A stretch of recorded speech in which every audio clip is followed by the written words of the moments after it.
Hello, Assalamu alaikum, my dear learners of class 5. Let's solve activity 3.1 of Unit 4. Unit 4 এর activity 3.1 এর language ফোকাসটা আমরা একটু পড়ব।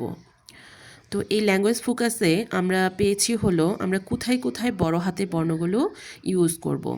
আমরা কিন্তু লেখার মাঝখানে যে কোনো জায়গায় বড় হাতের বর্ণ ইউজ করতে পারি না, আমাদের একটা নির্দিষ্ট নিয়ম মেনে সেটা ইউজ করতে হয়। তো চলো আমরা একটু নিয়মগুলো পড়ে নিই। We use capital letters at the beginning of a sentence.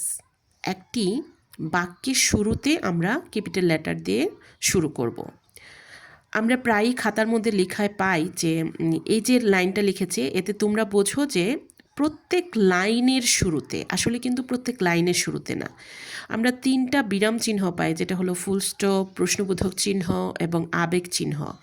এই 3টা বিরাম চিহ্ন যেখানে গিয়ে শেষ হবে, সেটা মাঝখানে হোক বা কর্নারে হোক, তারপরেই কিন্তু আমরা আবার ক্যাপিটাল লেটার দিয়ে শুরু করব। এটা মনে রাখবে যে যেখানে আমার ফুল স্টপটা শেষ হলো তারপরের বর্ণটি ক্যাপিটাল লেটার দিয়ে শুরু হবে। আচ্ছা, নেক্সট হলো for names of people and title. লোকের নাম এবং তাদের যে উপাধি আছে সেগুলো বড় হাতের বর্ণ দিয়ে শুরু হবে।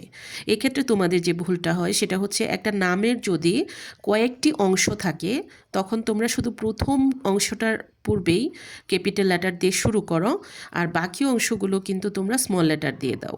তো এখানে খেয়াল করো কাজী নজরুল ইসলাম, এখানে কিন্তু প্রত্যেকটা অংশেরই প্রথম বর্ণটা ক্যাপিটাল লেটার, যেমন কাজীর কে, নজরুল এর এন, ইসলাম এর আই, এগুলো সবগুলোই কিন্তু ক্যাপিটাল লেটার দিয়ে শুরু হয়েছে। যেমন তোমার নামটি যদি 2টা অংশে থাকে তাহলে 2টা অংশের শুরুতেই কিন্তু তোমাকে ক্যাপিটাল লেটার ইউজ করা লাগবে।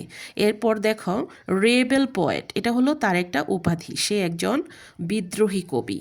তো সেক্ষেত্রে তার প্রথম বর্ণটা 2টা অংশেরই প্রথম বর্ণটা হবে ক্যাপিটাল লেটার। ঠিক আছে, যেমন অনেকের বংশের টাইটেল থাকে, যেমন সৈয়দ, স্যার, শেখ, খান, চৌধুরী, এরকম যার যে বংশের টাইটেল আছে সেগুলোও কিন্তু প্রথম বর্ণটা ক্যাপিটাল লেটার দিয়ে শুরু হবে। আচ্ছা, পরের নিয়মটা দেখি আমরা। For names of places and country, যে কোনো ছোট স্থান, বড় স্থান বা দেশের নাম, যে কোনো নামের প্রথম বর্ণটা হবে ক্যাপিটাল লেটার। আমরা এই সেন্টেন্সটা একটু পড়ি। I am from Kushtia, Bangladesh. এই যে কুষ্টিয়ার কে বড় হাতের এবং বাংলাদেশ হচ্ছে দেশের নাম, তারও প্রথম বর্ণটি বড় হাতের।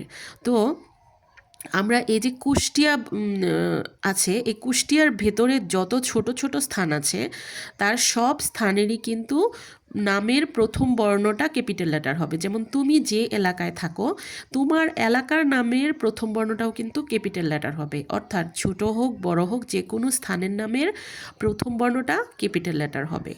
তারপর যাও for names of holidays, days and months, আমরা কিন্তু ক্যাপিটাল লেটার ইউজ করব। তো প্রথমে একটু বুঝে নিই হলিডেজ কোনগুলো।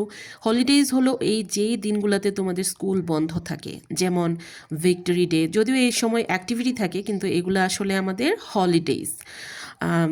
Victory day, language martyrs day, May Day, আরও যে দিনগুলোতে তোমাদের স্কুল বন্ধ থাকে ওই দিনগুলোকেই হলিডেজ বলা হয়।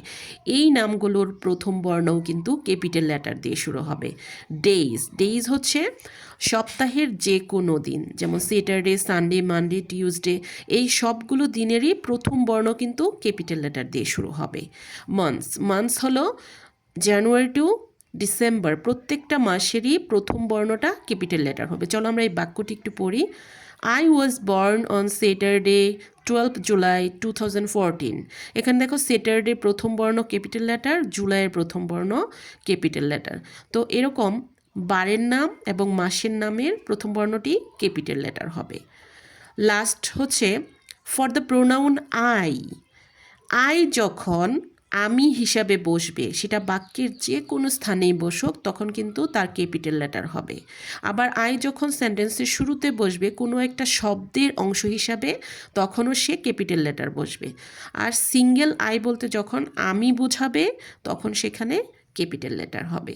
এটাই ছিল আমাদের আজকের এই ল্যাঙ্গুয়েজ ফোকাসে যতটুকুন লেখা আছে ততটুকুন। এরপরেও যদি কারো বুঝতে অসুবিধা হয় তোমরা কিন্তু কমেন্টে আমাকে প্রশ্ন করতে পারো।